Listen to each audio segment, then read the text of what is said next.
Coaching की तरफ से पवन सर आपको जो है प्रेजेंट कॉन्टिन्यूअस टेंस का इंटरोगेटिव सेंटेंस के बारे में अब जानकारी दे रहे हैं। आप इसको समझ लीजिए। इंटरोगेटिव सेंटेंस मीन्स कि प्रश्नवाचक वाक्य। इंटरोगेटिव माने प्रश्नवाचक, सेंटेंस माने वाक्य। ये प्रश्नवाचक वाक्य हैं। प्रश्नवाचक वाक्य तीन प्रकार के होते हैं। एक तो पहला ये होता है कि जैसे प्रश्नवाचक शब्द से ही वाक्य प्रारंभ हो।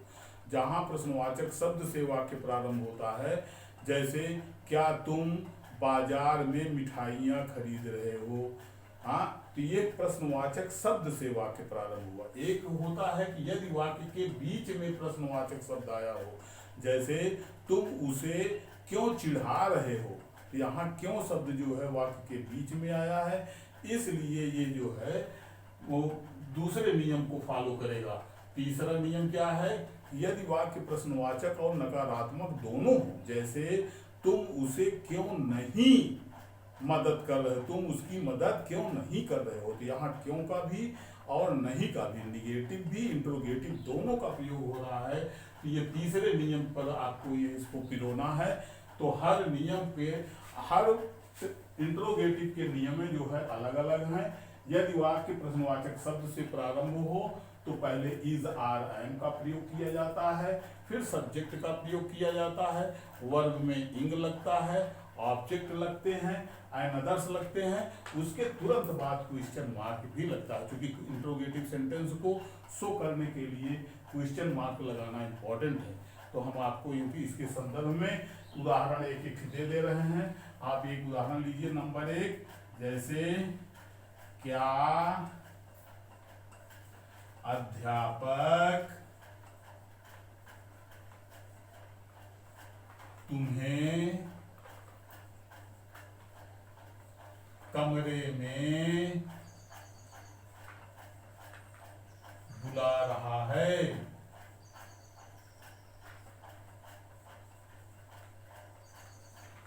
यह है क्वेश्चन मार्क।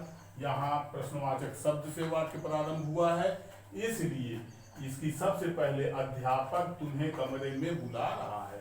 तो कौन बुला रहा है? अध्यापक। अध्यापक सिंगुलर नंबर में आ रहा है, इसलिए इज का प्रयोग होगा। तो यहाँ क्या की अंग्रेजी और है, ये दोनों की मिला करके अंग्रेजी बन जाएगी इज। क्या हो जाएगी? Is the teacher, is the teacher. उसके बाद बुला रहा, बुलाने की अंग्रेजी क्या होता है? Call, CALL। इसमें इंग लगा देंगे तो कॉलिंग, किसको? तुम्हें, you, in the room and others का प्रयोग किए। तो ये हो गया। यहाँ पर फिर क्या लगाएंगे? Question mark. तो is the teacher calling you in the room. इस तरह से यह जो है पहला नियम पे, यदि वाक्य जो है प्रश्नवाचक शब्द से प्रारंभ है तो उसका नियम आपने, उसका उदाहरण आपने ये देख लिया। अब दूसरे का उदाहरण आप देखिए।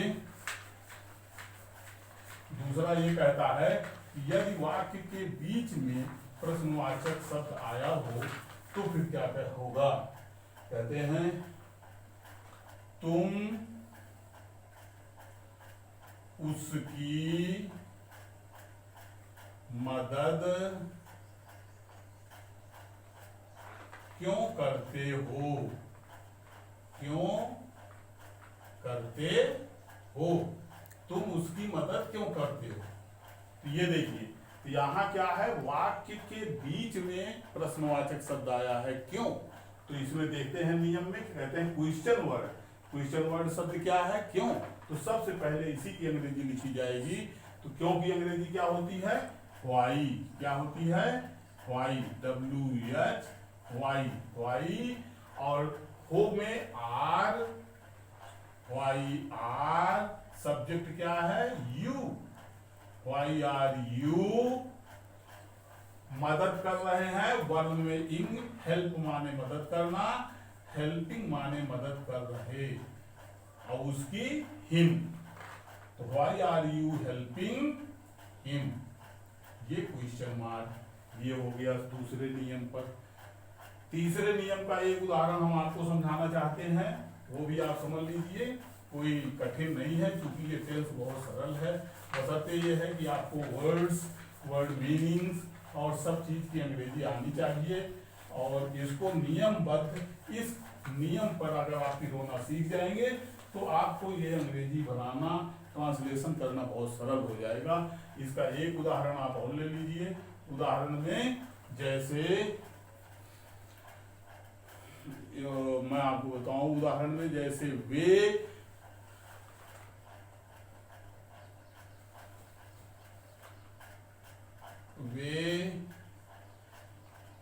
मैदान में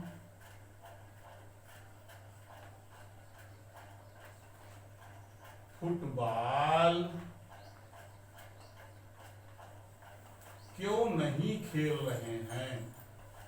क्यों नहीं खेल रहे हैं?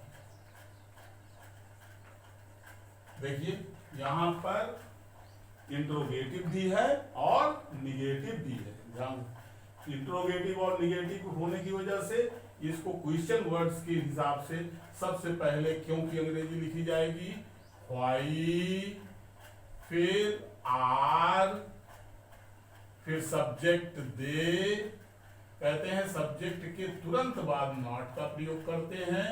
उसके बाद वर्ब में इंग लगाते हैं, वर्ब है खेलने की तो प्ले, प्ले में इंग लगाए। फिर ऑब्जेक्ट है क्या खेला जा रहा है, द फुटबॉल, द फुटबॉल कहाँ, इन द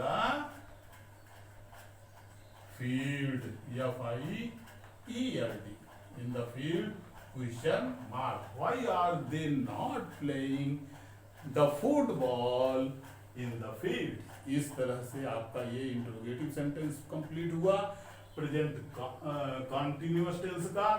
और इस तरह प्रेजेंट कॉन्टिन्यूअस टेंस आपको यहाँ पर आइडियल पब्लिक कोचिंग की तरफ से पवन सर ने समझाया है। इस सूत्र को आप ध्यान में रख करके प्रयोग करके अनेक उदाहरण करिए, इससे आपको लाभ होगा। Thank you.